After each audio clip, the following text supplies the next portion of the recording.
Olá, começamos mais um Saúde em Foco. Hoje vamos falar sobre a saúde das pessoas com síndrome de Down e a inclusão social delas na atualidade. Hoje participa do programa a Márcia, que é mãe, mãe da Elisa, enfermeira e presidente da Associação Bem Viver. Participa também a Cleia, que é mãe do Gabriel e faz parte da Associação Bem Viver, que é a Associação das Pessoas com Síndrome de Down de Santa Maria. Bem, então assim, vamos falar um pouco sobre saúde e síndrome de Down, né? Márcia, assim, como é que tu vê a questão da saúde e como que isso está relacionado com a inclusão da criança, né? A gente pode fazer uma ligação direta de que, bom, se essa criança tem um desenvolvimento saudável, talvez ela tenha mais facilidade em se incluir na sociedade, em poder frequentar a escola, enfim, em ter uma vida o mais normal possível, né? Uhum. Bom, na verdade, em relação às questões de saúde, eu gostaria de salientar sobre Santa Maria. A Santa Maria existe uma dificuldade muito grande de profissionais que compreendam e conheçam sobre a síndrome de Down. Este é o maior, seria, digamos, o desafio. E hoje, pensando, inclusive, na associação, o que nós estamos pensando é em relação a isso, né? A gente pensa para mais adiante num projeto para que a gente possa também orientar e ajudar, acompanhar esses profissionais pela dificuldade. Porque, na verdade, é todo um acompanhamento. São muitos profissionais que acabam tendo que se envolver dentro dessa relação. Desde o educador especial, fisioterapeuta, terapeuta ocupacional. Porém, eu gostaria de enfatizar que o terapeuta ocupacional, ele ainda não, no meu ponto de vista, isso é meu ponto de vista, no meu ponto de vista, ele precisa ainda ter um conhecimento maior sobre a síndrome de Down. Eu realmente tive uma dificuldade com esse profissional e no último seminário sobre síndrome de Down que nós fomos em Porto Alegre, a gente colocou muito sobre isso, inclusive para o Dr. Zan Mustache, que ele é geneticista, que fala sobre síndrome de Down, e essa é a nossa dificuldade no Rio Grande do Sul, sobre esse conhecimento. Vamos ouvir a Karina, então, que é terapeuta ocupacional, né? A Karina é professora aqui na graduação do curso de terapia ocupacional. Como é que tu percebe isso, Karina, assim, que a Márcia coloca como mãe, né?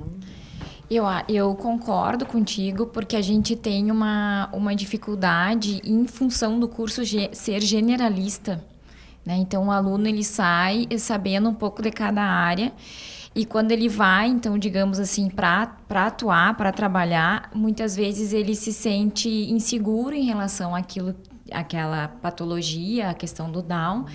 E aí, muitas vezes, eu acho que acaba por não se apropriar, por talvez não conseguir fazer um tratamento como deveria, né? Mas, enquanto instituição, Unifra, né, e curso de terapia ocupacional, a gente tem um laboratório, a gente faz atendimento para a população de Santa Maria, só que também não vem, essa demanda às vezes não chega até nós na clínica. Né? Então, muitas vezes até as pessoas também, por falta de informação, não sabem que aqui na clínica a gente também pode estar fazendo esse atendimento. Karine, tu diria que existe pouca procura de crianças com síndrome de Down na clínica? Às vezes, sim. Porque às vezes elas são encaminhadas por algum pediatra, que também acontece, e outras vezes também é pelo próprio pai, né? O boca a boca, alguém comenta que está sendo atendido aqui, e daí essas pessoas acabam chegando até nós também. Mas é uma pena, vamos trabalhar então para reverter essa situação. Até porque a terapia ocupacional é uma profissão muito nova e alguns pais também não sabem qual é a função e o benefício que pode ter a intervenção do terapeuta ocupacional, né? No teu caso, Cleia, tu chegou a usar o serviço da terapia ocupacional? Sim, eu usei lá no USM. Fui encaminhado para o grupo de risco, embora o Gabriel não se encaixe nas crianças de risco, eles até liberaram da fisioterapia lá, porque lá é o grupo, é a fono, a físio e a terapia ocupacional, tudo junto no mesmo laboratório. Então, eles dispensaram a físio, porque o Gabriel nem necessitaria naquele momento, que foi quando ele nasceu, né? Então, mas eu sempre ouvia falar que o mais, né? Inclusive a pediatra dele, que é do USM, todos são de lá. E então, ela disse, não, diz que fui eu que mandei, porque elas não queriam que várias pessoas trabalhassem com o Gabriel. Lá na terapia ocupacional, né? Então, que ficasse só lá no laboratório, que conforme ele necessitasse, iam direcionando para cada profissional que, né, que ele precisasse. Enfim, aí eu fui indicada a fazer aqui, porque como eles não queriam que eu fizesse lá, que era o lugar que eu estava, né? Eu coloquei o Gabriel aqui, que foi maravilhoso, o lugar muito proveitoso para ele. Até hoje ele faz físio aqui, né? Mas a terapia ocupacional ele continuou lá. Mas e depois, devido a outros fatores, e ele estava necessitando mais da fono, que é do mesmo laboratório. Eu acabei tô só com a fono agora. Ele não está fazendo terapia ocupacional nesse momento. Eu acho que o que a gente fala, assim, ó, vem ao encontro da preocupação que a psicologia tem, né, profissionais da saúde mental, em relação ao grande número de profissionais intervindo, né, no bebê, na criança. Então, assim, o ideal seria que um número pequeno de profissionais fizesse uma intervenção direta. Sim. Porque a gente vê muitos terapeutas envolvidos com uma criança e muitas vezes são profissionais que não se conversam, que não têm um planejamento terapêutico em comum. E a gente corre risco, principalmente no primeiro ano de vida do bebê, do desenvolvimento psíquico, desse bebê estar passando de mão em mão, cada um com uma intenção, mas de expor essa criança a muitas manipulações, né, de vários profissionais, no momento que ela precisa mais tempo para fazer esse vínculo afetivo, que ela ainda é muito cedo para ela ter tantas intervenções diferenciadas. Então, se evita mesmo colocar todos os profissionais em ação no mesmo período, para não sobrecarregar essa criança também, né? Em relação à questão da inclusão, eu estou iniciando a minha vida com a Elisa na questão da escolinha, né? Em relação a isso, assim, na verdade, se tivesse inclusão, a gente não precisaria estar falando sobre inclusão, né? Mas eu posso falar que a integração que está tendo entre a escola nesse período inicial, né, está sendo muito interessante. Não posso dizer que acontece a inclusão, mas existe uma integração. E essa integração me ajuda, porque a Elisa, ela é uma criança como qualquer outra e faz todas tudo que uma criança comum realiza, e a única diferença é que nós precisamos, né, eu retiro ela um pouco de mais tempo da escolinha, né, porque ela estaria em período integral, mas pela parte da manhã eu realizo as atividades com ela. Ela realiza algumas atividades que como ela está nesse período da fala, então eu preciso da fono, né?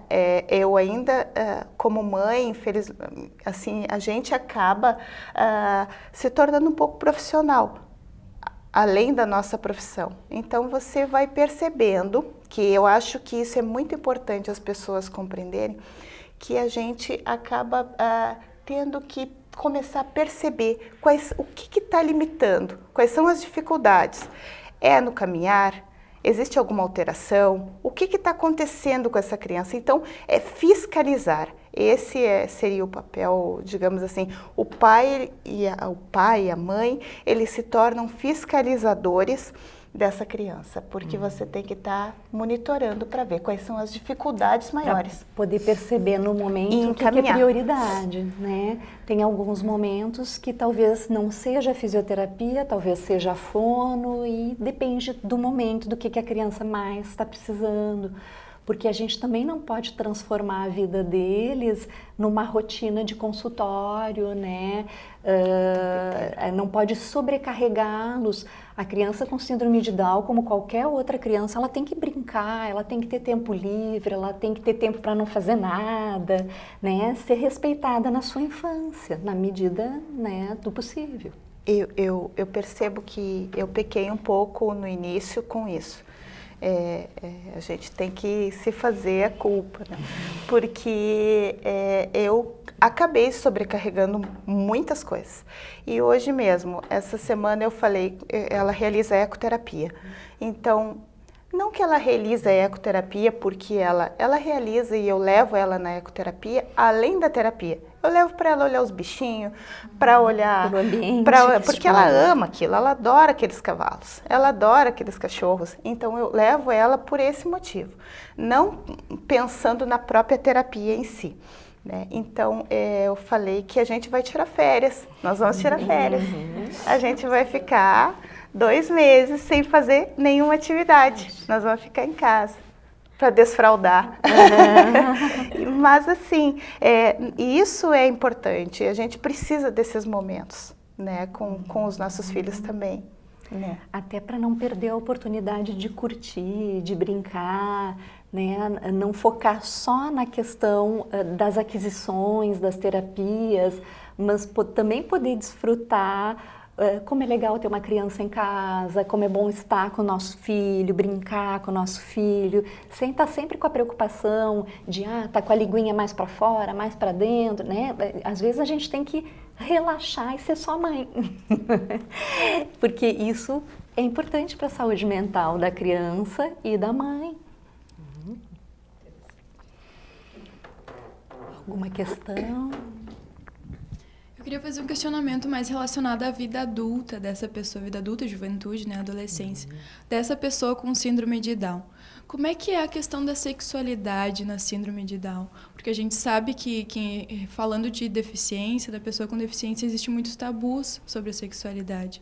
Eu acho que o meu maior questionamento também, que eu queria que as mães, né, respondessem, se têm conhecimento, é sobre a questão da gravidez de uma mulher com síndrome de Down. Como é que acontece? Como é que é a questão biológica, fisiológica?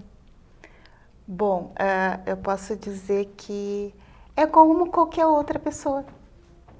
Os sentimentos, as emoções, é como qualquer outra pessoa comum. A grande diferença da pessoa, digamos, do adolescente que inicia a sua vida sexual, na verdade, é porque eles têm, de modo geral, né, em função do próprio fenótipo, de uma série de coisas que vêm com eles têm uma probabilidade menor de ter, de gestar, né? Então, uma adolescente, ela ou mulher já adulta, né? Ela tem 50% de chance de ter um filho independente. Se ela realmente tiver casar ou conviver ou se relacionar com uma pessoa com síndrome de Down, a chance é muito grande de ter um filho com síndrome de Down. Porém, hoje em dia, já existem muitos conhecimentos genéticos. E como até o Dr. Zan, que é um geneticista conhecido no Brasil sobre síndrome de Down, ele colocou de que, realizado todo um acompanhamento, um cuidado em relação a isso, essa pessoa, essa menina ou mulher, ela pode realmente ter um filho e gestar ele sem síndrome de Down. Né? Porque existe um pequeno percentual de possibilidade dessa criança nascer com desenvolvimento típico, né?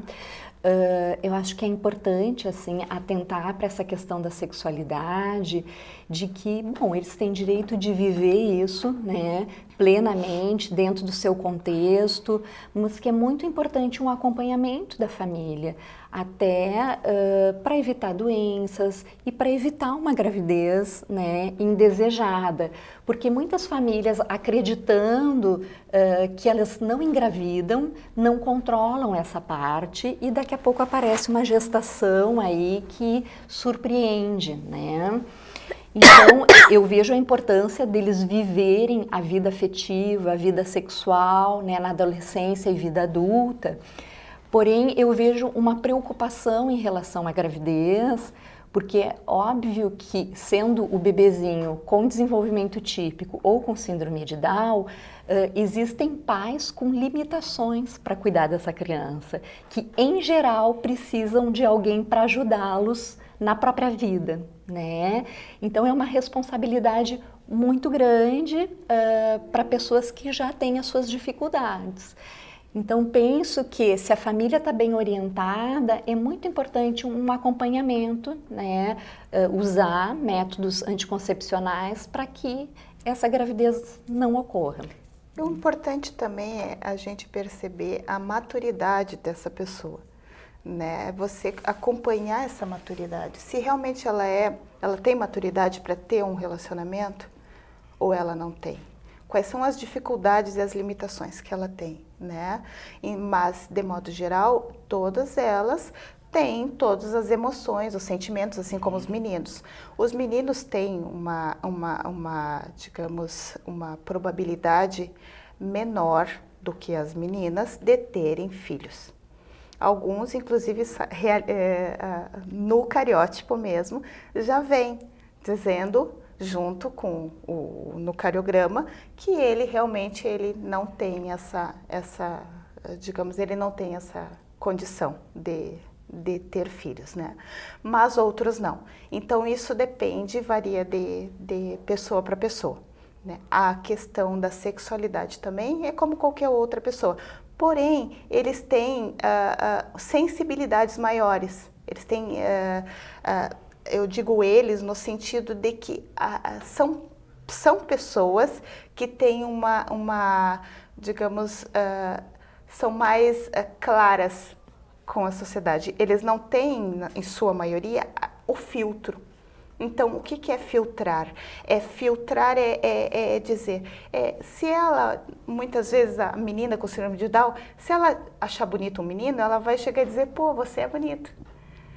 Aí, se fosse uma outra menina, ela ficaria tipo olhando, não, né? Então, esse filtro, ele precisa ser trabalhado. Dependendo da maturidade da pessoa, precisa ser trabalhado para que ela compreenda que ela não pode falar muitas coisas, ela precisa observar como qualquer outra. Então, isso é a preocupação e a gente fica entre a dúvida. O que é? Por que eles são tão, assim, digamos, eles se colocam muito, eles se expõem muito, né? Eles vão olhar e vão dizer, não gostei de você. E isso é um filtro que tem que ser trabalhado ao longo da vida. Na verdade, eles são muito espontâneos, né? E de alguma forma, essa espontaneidade, por vezes, constrange os pais. Então, eu brinco que a gente fica ensinando eles a mentir, ou a não ser tão sinceros, né? Para não criar constrangimentos. Porque, por exemplo, se ele vê uma pessoa e engordou, nossa, como você engordou, né? Então, a gente não diria isso. Então, a gente vai ali, né, fazendo toda uma educação no sentido de que essa espontaneidade pode causar problemas, né? Dependendo do contexto.